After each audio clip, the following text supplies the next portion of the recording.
Lalo naman eh. Siya yung manager namin. Ito teacher namin. Tamo, teacher pa, no? Our teacher. Meron si Iñaki, nakakamag-anak. Ito. Si Miss Annie. Nandito ba si Miss Taga Manila kayo? Yung Ito pang Germany. Si Belle ang Kami lang ang taga Manila. The rest, ito nakapunta na From siya. Bacolod po kayo. siya pa ko lang. The rest, Tawagin mo si Germany. I have to introduce myself muna. Kasi film me eh.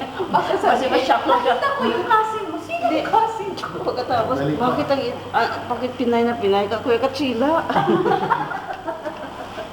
Pagkatapos pinsan.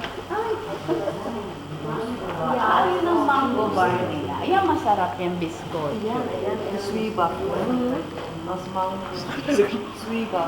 Alis kayo dyan. Ayan, ayan. Swiba, soy to sa'yo.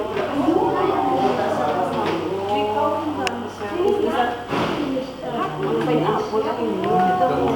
Wait, mango po kanino. Minsan kami ng hindi pa dumadating po ay street pa daw. wala ka daw, ano doon na ba eh? Friday. Inuubusan kami ng tao.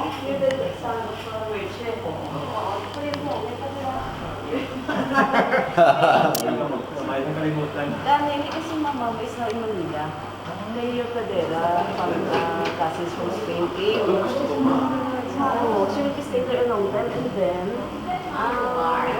because of the my grandmother, Anastasia, is the sister of our great grandfather. Kasi, dito yung mother.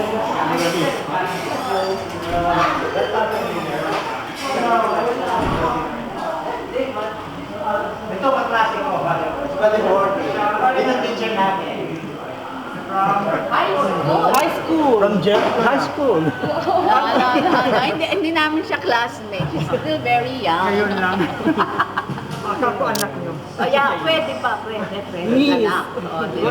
anak siya. Please not your companion. Nag-reunion kami. So, yun. Sabihin mo, brother, si Father Mario, sabi mo ako manggubar siya. Pagbilak pa namin para Oo, ma'am. palabas. Lalabas na? Food. Brownies. Famous brownies. May mango flavor. Ayun, ang mango bar.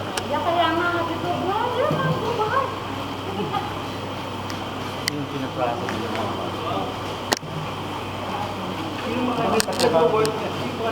Puro mo kami yan. Hindi, may mga movie iba dyan. Iyan siya nga, yung nakakano siya yung production manager. Tapos sila nakalala sa ayun mga